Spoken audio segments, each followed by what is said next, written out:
Les amis de Foot Central, bienvenue sur ce plateau. Aujourd'hui, on va parler d'un club qui défraie la chronique, un grand d'Angleterre, un grand d'Europe, mais qui est un peu malade et qui a besoin d'une reconstruction.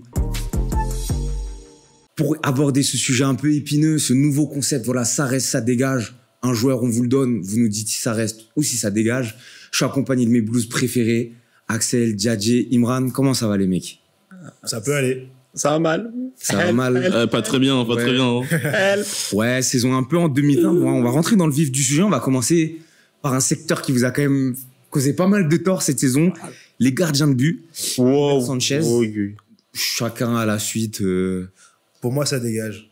Déjà, il n'aurait jamais dû venir à Chelsea. Au vu de ses qualités et de ce qu'il a montré à Brighton. En provenance de Brighton, ouais, c'est ça. Donc, pour moi, ça dégage. C'est pas un gardien qui est serein. Il est mauvais balle au pied, mauvais dans l'anticipation. Dans les airs, c'est moyen aussi. Donc, ça dégage.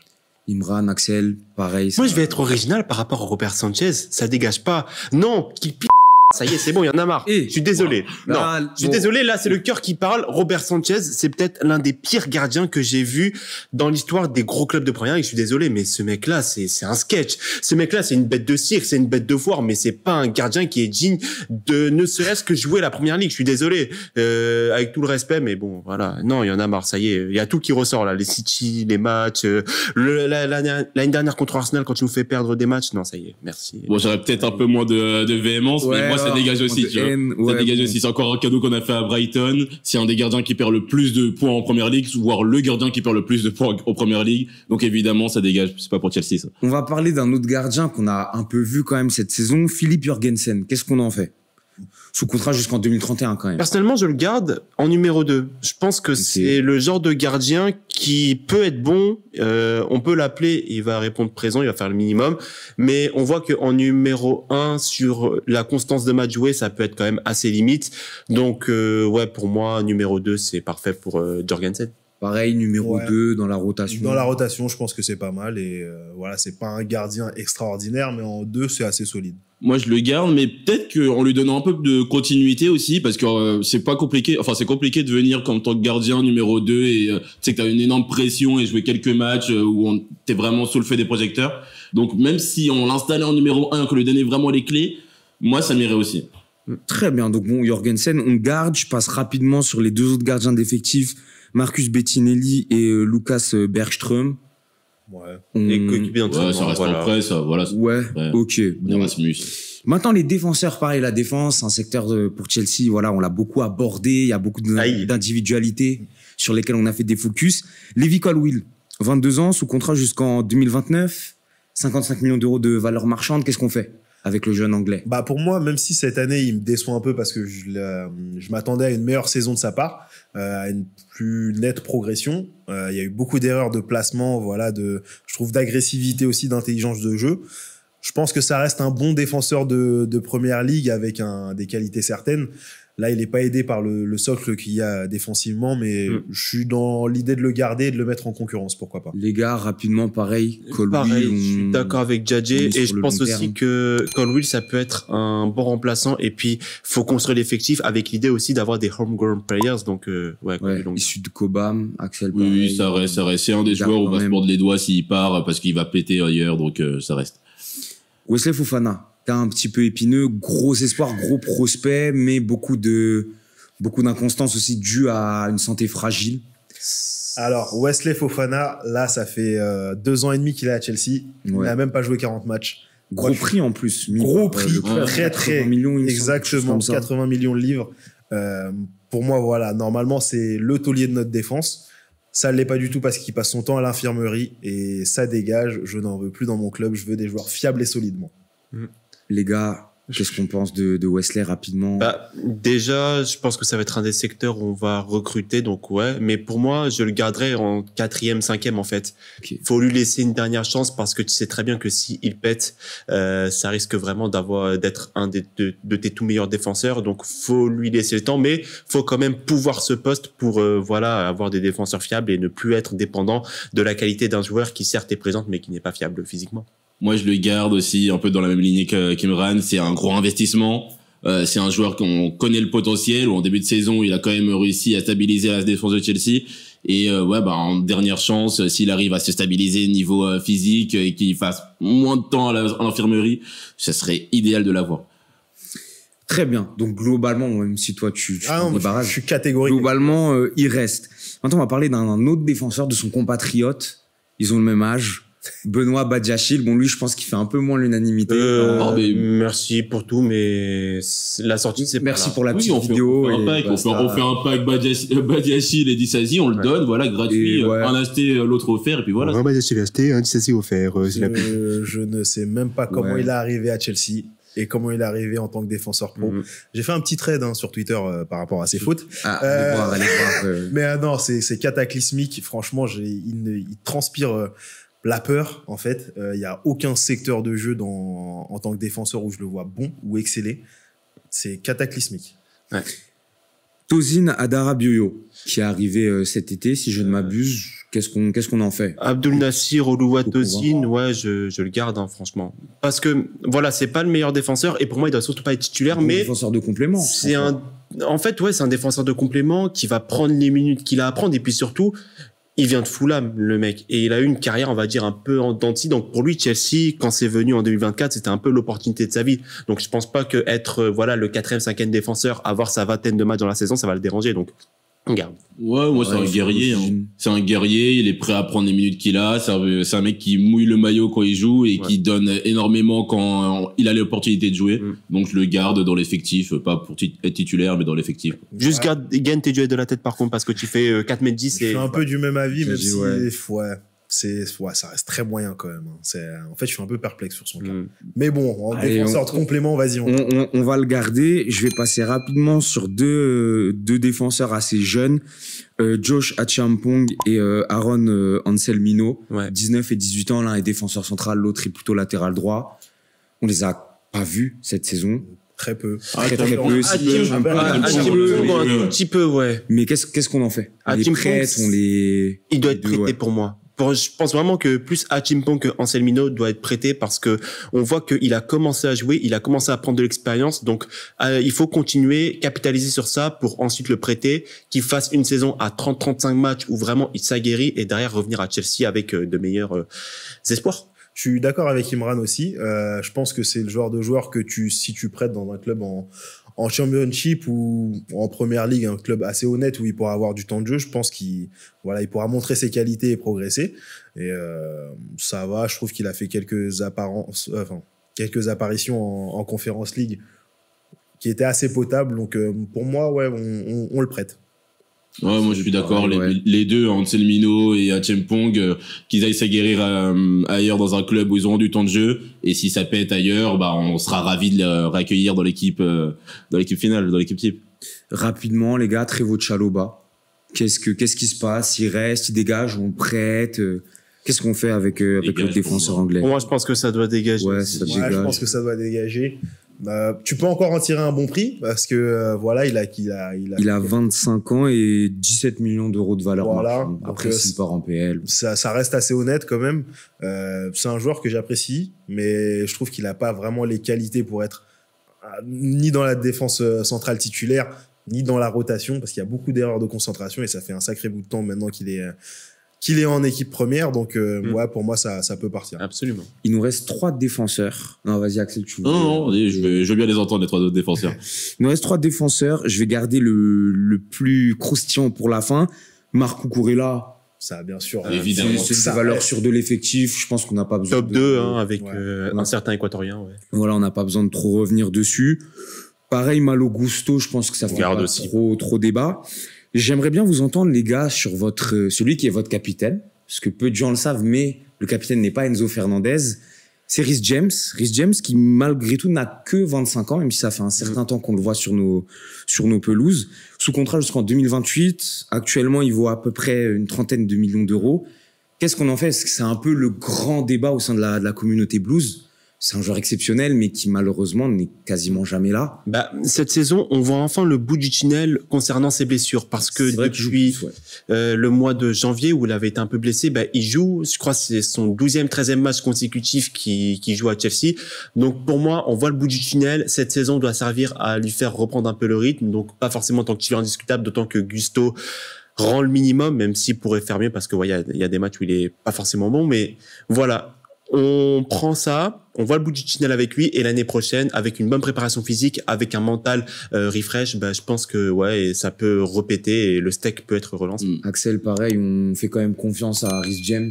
Moi, je suis totalement d'accord. Reece James, c'est mon gars, c'est un soldat, c'est un mec qui était là pendant la dernière Ligue des Champions. Il y en a pas beaucoup dans l'effectif qui étaient là dans la dernière Ligue des Champions. C'est le seul, hein. Et c'est important quand même d'avoir des joueurs avec cette histoire de Chelsea. Qu'on a un peu balayé d'un coup avec Bluco. Donc c'est important d'avoir des joueurs issus de Cobham, et moi j'aimerais bien aussi qu'il s'installe, qu'on l'installe en tant que latéral droit, et qu'on arrête de mettre les tests au milieu de terrain, Fofana, ou jouer faux pied, etc. Qu'on l'installe en tant que latéral droit, c'est là qu'il a excellé, et qu'on parte avec James et Cucurella, et qu'on ait la meilleure paire de latéraux de première ligue finalement. Moi, je suis un peu plus mitigé quand même sur James. Ouais, je voyais que t'attendais. Ouais, en fait, je suis d'accord avec vos arguments. C'est vrai, oui, c'est un grand player. Il a Cobham dans le sang, il a Chelsea dans le sang. Des qualités exceptionnelles quand il est fit. Malheureusement, c'est sa 6e saison à Chelsea. Il a jamais fait une saison pleine.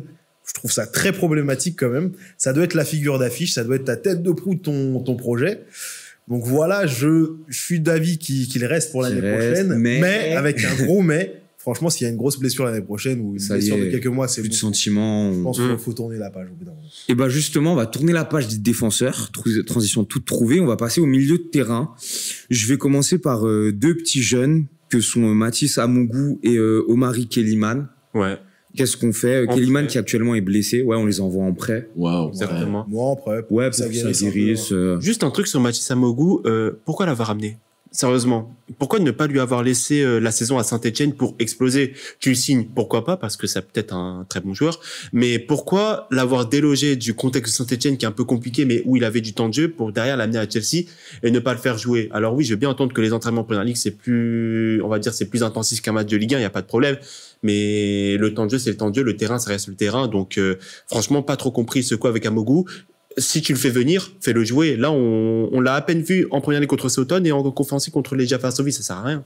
Peut-être le renvoyer en prêt en Ligue 1 aussi. Il sera du côté de Strasbourg, je pense. Voilà. Pour remplacer André Santos, c'est bien. C'est une possibilité. Moïse Caicedo, on va pas s'étendre là-dessus. C'est le meilleur joueur de Chelsea. On le garde, on le cadenasse. Voilà, c'est sa saison. Pour 10 ans, ok. Voilà, tu restes là. C'est vrai qu'on commence à comprendre en fait pourquoi il a coûté esprit et pourquoi il faisait autant la une des médias anglais à l'été 2023. Donc voilà, Caicedo, Enzo Fernandez, c'est pareil, je pense quand même. Pareil. Malgré tout ce qu'on a pu dire par rapport au prix, au rendement de certains matchs, ça reste une valeur sûre.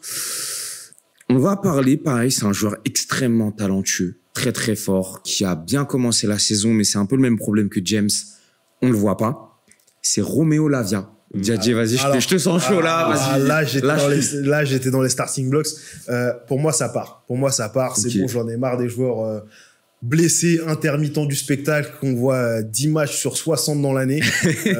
Ok, t'es jeune. Oui, t'as des très belles qualités. T'es très, très fort.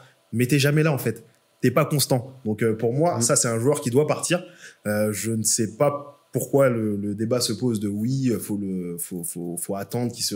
Non. C'est un joueur qui va tout le temps se blesser. C'est un joueur, quand t'es aussi jeune et que t'as des aussi graves blessures. 21 ans, ouais, on le rappelle. Aussi longtemps, franchement, c'est très mauvais signe. Surtout à un poste clé et en plus en Première Ligue où l'intensité, elle ne blague pas. Moi, je suis désolé, c'est un joueur, je n'en veux pas. Les blessures, c'est rédhibitoire à ce niveau-là. Imran Axel, très pareil. Franchement, je garde. Très franchement, je le garde, ouais. Alors, sur ce qu'on a vu de positif quand il est là. En fait, Romeo Lavia, déjà, c'est peut-être le joueur qui t'a permis cette saison de mieux jouer. C'est simple, quand tu as fait le trio Lavia, Caicedo, Enzo, c'est là où tu as eu tes meilleurs matchs. Notamment contre Villa, où vraiment tu étais injouable. Et en plus de ça, Romeo Lavia, c'est un joueur qui t'apporte une qualité que presque personne a. C'est la qualité sous la pression, la capacité à sortir des gestes sous la pression. Et je veux dire, pour moi, Romeo Lavia, c'est un peu un Paul Pogba, mais de petite taille. Ouais, c'est un Paul Pogba au niveau des blessures. Hein. Non, mais frère, mais regarde la qualité technique qu'il a, la qualité de pression qu'il a. Mais il n'est jamais là. Il n'est jamais là. Moi, tu peux pas garder un joueur comme ça. Mais il n'est jamais là. Ouais, mais justement. C'est comme si moi, justement, on m'invite et je suis là une fois sur 8. Justement, il faut recruter. Bah oui. Et en fait, le truc avec Romeo Lavia, ce que je voulais ajouter aussi, c'est que Romeo Lavia est le symbole d'une politique de Chelsea cette saison au niveau des milieux de terrain où ça a été extrêmement mal géré. Déjà, la première partie de saison, on voyait très peu de rotation dans ce secteur-là. Il faut savoir que Caicedo a absolument joué tous les matchs de PL cette saison, tous 90 minutes. Donc ça, c'est un problème. Et puis, si t'as pas Lavia, t'as personne. T'as Caicedo, t'as Enzo que t'es en train de presser comme tu déjà pas. Tu l'as pas, Lavia. Il est tout le temps blessé. Non, mais justement, pourquoi on n'a pas plusieurs milieux de terrain? Pourquoi on a laissé partir Hugo Tuco-Prêt? Pourquoi il y a que derrière Lavia, il y a personne? Ouais, non, ça, c'est un problème. Ça, c'est le bord de Chelsea qui a très mal travaillé, encore une fois. Axel. Désolé, oui. Toi qui va trancher. Ça reste, ça dégage. Il faut une réponse pour le Belge. Non, pour moi, ça reste, hein. Ça reste. J'ai vu trop de belles choses. Désolé, j'ai vu trop de belles choses de Romeo Lavia. Comme il l'a dit, sous pression, c'est exceptionnel. C'est un joueur qui est assez jeune encore et je pense qu'il faut arrêter d'être dans la précipitation de OK, il est blessé, il est pas disponible maintenant, on l'enlève. Je pense que c'est un joueur où à côté, tu peux recruter pour pallier à ses possibles blessures, mais quand il sera prêt, et un jour il le sera, et s'il l'est ailleurs, on va encore se mordre les doigts. Je pense que le Romeo Lavia, s'il est prêt, c'est un des joueurs sur lesquels tu dois capitaliser sur le futur. Ça, c'est donc je le garde. Ouais. Axel a tranché, il nous reste 2 milieux de terrain. Rapidement, les gars, Tiernan Dewsbury-Hall, qui a été ramené par Maresca dans London Airflow, c'est par là. KDH, bon, ça dégage. Oui, ça dégage. Ouais, ça dégage. Ça dégage. Et pour finir, l'homme qui n'a pas du sang dans les veines, mais de la glace, le numéro 20, Cole Palmer, qu'est-ce qu'on en fait? On le garde quand même. Joueur fission, joueur star, on le garde. Ouais. On peut pas dire autre chose. La culture de l'instant, on la jette à la poubelle. Ceux qui profitent de ces 2-3 derniers mois dégueulasses pour lui jeter la pierre, voilà. Voilà, donc Cole Palmer est net, comme dirait Noni Madueke, parfait pour parler des attaquants. Bon, pareil, il y en a, on va un peu moins s'attarder dessus. Mikhailo Mudryk. Ça dégage. Merci. C'est une déception, mais bon, au bout d'un moment, il faut savoir dire au revoir. Ouais. Merci. L'aéroport, c'est par là, Mudryk. Bon. Axel, Jadon Sancho. Bah, retour à l'envoyeur avec ce si beau maillot en plus. Non, franchement, pour moi, je suis pas sûr. Non, Sancho, enfin, je suis déçu. Je suis déçu par rapport à tout ce qu'il a pu apporter, c'est-à-dire pas grand-chose. Joueur bon, mais avec quelques fulgurances, mais c'est pas assez constant. Ouais. C'est pas assez constant. Pourtant, il y avait des débuts plutôt. Oui, un gros début de saison. Un peu comme toute l'équipe. Non, mais t'arrives pas à faire step up l'équipe offensivement. Ouais. Moi, je suis désolé. Un gros début de saison. Dégage. Si, bah, au début de saison, oui, mais gros début de saison. 5 buts, 5 passes D. Gros début de saison, quand t'as connu Jadon Sancho à Dortmund et même sur le prêt en 2024, le gros Jadon Sancho, c'est un mec qui te gagne un match limite à lui tout seul, tu vois. Moi, il était dans la continuité de Dortmund l'année dernière, quoi. C'est pas quelqu'un qui se passe. C'est quelqu'un qui t'apporte énormément dans la création, etc. Des débuts quand même assez. C'est des bons débuts, hein, mais c'est pas des débuts extraordinaires. Des bons débuts parce que l'équipe elle tournait très très bien, mais c'est pas le joueur qui va te tirer le collectif. C'est Palmer, c'est Madueke, c'est Jackson qui te tirait l'attaque vers le haut. Ça dégage.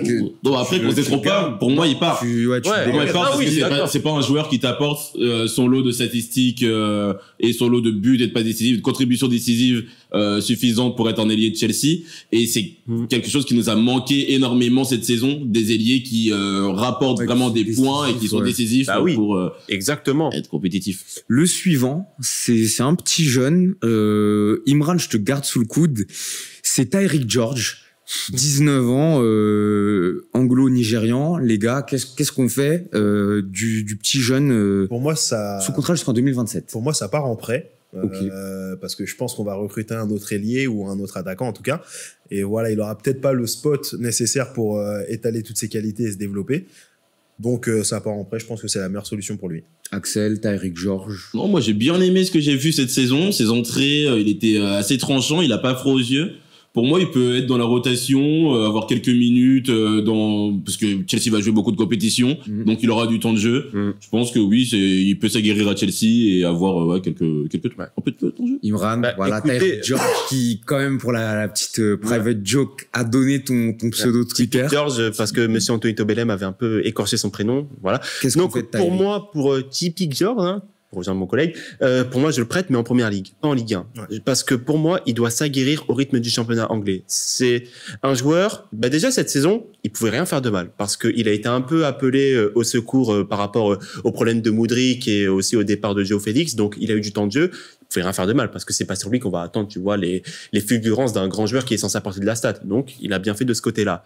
Mais le truc, c'est que Tyreek George, tu vois que quand même, il a quelques petites lacunes et que ces lacunes vont disparaître en jouant. Et donc, la saison prochaine, avec probablement des arrivées au poste d'ailier, s'il n'a pas le temps de jeu nécessaire pour progresser, il va stagner. Et pour moi, c'est le genre de joueur qui peut progresser, qui peut atteindre un bon niveau, mais en progressant, en jouant. Et donc, pour moi, il faut absolument le prêter, mais en PL et pas en Ligue 1. Parce que pour moi, en fait, il faut maintenir cette exigence et il faut aussi l'habituer aux joutes du championnat anglais. Je pense qu'un joueur comme ça, tu le mets en Ligue 1, il va très vite survoler le championnat avec ses qualités physiques et de vitesse. Et donc, derrière, ça peut être assez compliqué. Ouais, donc attention à l'atterrissage en revenant. On va faire le binôme d'avant-centre. Ça tombe bien, les deux sont blessés. Datro Fofana et Marc Gouillou. Fofana, moi, c'est un peu particulier, ouais. Ouais, Fofana, moi, je suis d'avis de le vendre. Je pense qu'il n'aura pas le spot nécessaire pour jouer à Chelsea. Ouais. Après, Gouillou, franchement, de ce que j'ai vu, j'ai envie de le voir comme, j'ai envie de le voir à Chelsea. Donc, bon, je pense que, avec toutes les compétitions qu'on va jouer, je le garde, moi. Axel, Datro Fofana et Marc Gouillou, qu'est-ce qu'on en fait? Non, Datro Fofana, pour moi, je le vends. Et Gouillou, c'est un jeune du Barça. C'est un jeune du Barça, il a fait quelques apparitions au Barça. Pour moi, c'est un joueur qui doit finir dans le milieu de tableau de Liga. C'est pas quelqu'un qui va apporter à Chelsea. Je serais plus d'avis de le vendre et pas de le garder parce que j'attends quand même une recrue au poste de numéro 9. Et après, avoir Jackson peut-être dans la rotation haute, mais Gouillou, pour moi, c'est pas quelqu'un de pertinent finalement. Imran, oui, non, ça reste, ça dégage. Datro, évidemment que ça doit partir. Je lui souhaite le meilleur, mais il arrivait dans un Chelsea un peu en bancal. Concernant Gouillou, je suis d'avis, comme Djadje, de le garder dans l'effectif, de le garder, de lui laisser des minutes et de lui laisser les compétitions telles que la Carabao Cup, la FA Cup ou même quelques matchs de Coupe d'Europe pour le laisser s'aguerrir. Et je pense que lui, par rapport à Tyreek George, c'est peut-être un joueur qui a trouvé son registre de jeu, a trouvé ses qualités sur lesquelles il doit s'appuyer pour jouer. Donc c'est intéressant et il vaut mieux le laisser continuer à Chelsea. Confiance à la jeunesse, 19 ans, sous contrat jusqu'en 2029. Les amis, il nous reste 3 attaquants. Il y en a un, je pense, sur lequel, on va un peu plus développer. Noni Madueke, très rapidement, les gars, qu'est-ce qu'on fait? Moi, ça reste. Ça reste. Ailier de Chelsea cette saison. Juste petit truc sur Noni Madueke, gros délit de sale gueule. À chaque fois que Madueke fait des choses qui n'ont l'air de rien, j'ai l'impression qu'il se prend shitstorm sur shitstorm par les consultants, par les tweetos anglais. Donc Madueke, franchement, faut commencer un peu à, je vais pas dire le respecter parce qu'il a pas encore la stature, mais à le considérer parce que c'est pas un peintre. Surtout que c'est un jeune joueur, 23 ans comme l'autre attaquant dont on va rapidement parler, Nicolas Jackson, l'avant-centre jusqu'ici de Chelsea. Bon début de saison où il y avait vraiment des signes d'amélioration. Qu'est-ce qu'on fait du Sénégalais? Pour moi, on le garde. Moi, j'aime bien Nicolas Jackson. Bon, il peut être très frustrant parce que il marque pas le nombre d'occasions qu'il devrait marquer en tant qu'attaquant, mais il se les procure. Franchement, il a un très bon jeu de haut but. Il se lie bien avec Palmer, avec Madueke. Il se cache pas aussi. Ça, c'est une très bonne qualité, je trouve. Et vraiment, pour moi, on le garde. On le met en concurrence, bien sûr, l'année prochaine, mais c'est vraiment le genre de joueur que j'aime avoir dans mon effectif. Axel, pareil. Ouais, c'est un des joueurs les plus frustrants que j'ai vu dans ma vie en tant que supporter parce qu'il loupe énormément de choses quand même. C'est vraiment pas un joueur qui est totalement fini pour l'instant. Mais pendant son absence, le vide abyssal qu'il y a eu et le retour quand il arrive dans l'équipe et qu'il arrive encore à dynamiser par ses appels, par son jeu, il montre qu'il est quand même essentiel à cette équipe de Chelsea, actuellement du moins, et que c'est vraiment une pièce qui peut être essentielle pour le futur. Donc je le garderai, mais bon, pas en tant que soit numéro 9 tout seul. Donc ça, je l'accompagnerai d'un autre neuf ou en soutien, etc. Mais je le garderai dans l'équipe parce que finalement, oui, c'est quelqu'un qui apporte énormément dans le jeu de Chelsea. D'accord. Ouais, rien à ajouter. On conserve Jackson, on fait confiance quand même sur ce qu'on a vu de positif. Dernier joueur, j'ai fait exprès de le garder sous le coude. 27 ans, sous contrat jusqu'en 2029, estimé à 45 millions d'euros. Les gars, allez, on va faire comme comme dans les plaidoiries, en 45 secondes. Christopher Nkunku, ça reste, ça dégage. On le prête. Djadje, je te lance. Je sais que t'es chaud sur ce sujet. Vas-y, régale-toi. Non, pour moi, ça dégage. Malheureusement, Nkunku, en fait, il est arrivé, je trouve, avec un mauvais timing à Chelsea. Il s'est blessé. Donc ensuite, voilà, t'as eu des joueurs qui ont su prendre le relais. Je trouve que cette année, en fait, le problème, c'est que on le voit trop peu, en fait. On le voit trop peu. T'as l'impression qu'il est plus du tout impliqué dans le projet de Chelsea. Maresca l'a totalement perdu, malgré toutes ses qualités évidentes. Et je pense qu'il aurait vraiment pu bien marcher dans le système. Mais voilà, je pense qu'il arrive à un âge où il peut pas se contenter d'être remplaçant. Il garde une très bonne valeur marchande. 45 millions, ça va, c'est plutôt honnête. Et pour lui, comme pour Chelsea, je pense qu'il faut qu'il trouve un nouveau challenge et il aura pas de mal à en trouver un, je pense. Voilà, ça reste quand même un très très bon joueur qu'on a vu exceller en Bundesliga et où il a eu des spots aussi en équipe de France. Donc pour moi, je le verrais bien partir quand même. Imran, pareil, ça dégage. Pour ma part, ouais, ça doit dégager. Faut tourner la page parce que tu vois le langage corporel de Nkunku, il y a tout qui a disparu chez lui et même quand il a du temps de jeu, même quand parfois il est positionné en milieu offensif et qu'il a l'attaquant derrière lui, donc pour moi son meilleur poste, il montre pas suffisamment de choses pour qu'on puisse le garder. Alors oui, je veux bien que Maresca ait été un peu mi-tricard, ok, mais je suis désolé, dans un effectif comme ça, dans une PL comme ça, dans un Chelsea comme ça, où la concurrence va te permettre de progresser, Nkunku, en fait, j'ai l'impression qu'il s'est vu déjà installé, il s'est vu qualif, alors que je suis désolé, il y a tout à prouver. En plus de ça, t'as été blessé, Cole Palmer, il est venu, il a vaincu, donc voilà, il faut absolument passer à autre chose avec lui. C'est un milieu offensif. Je pense que s'il n'y avait pas Palmer, on le conserverait évidemment. On ferait des pieds et des mains pour le conserver, même malgré ce niveau de performance-là. Mais aujourd'hui, non, faut tourner la page, faut le vendre et faut derrière mieux investir. Axel, t'auras le mot de la fin sur Christopher. Non, je vais suivre mes deux collègues.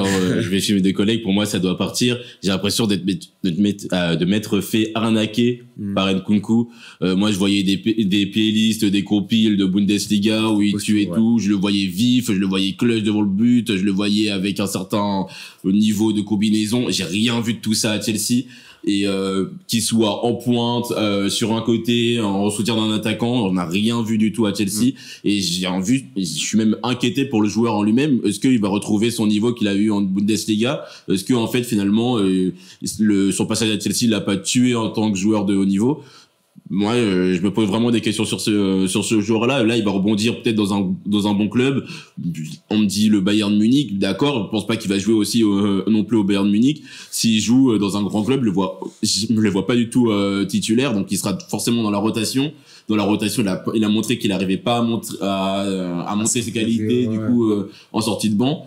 Donc Nkunku, j'y crois pas à Chelsea, mais ailleurs dans un gros club, j'y crois pas non plus finalement. Donc ça commence à être compliqué pour le français. Merci beaucoup les gars. Les amis, n'hésitez pas à réagir dans l'espace commentaire, à dire ah non mais c'est des ouf, il faut le garder. Au contraire, pourquoi vous le conservez, il doit dégager. Voilà, commentez, partagez, likez, abonnez-vous. C'est que de l'amour, c'est du foot, c'était Foot Central. On se dit à la prochaine.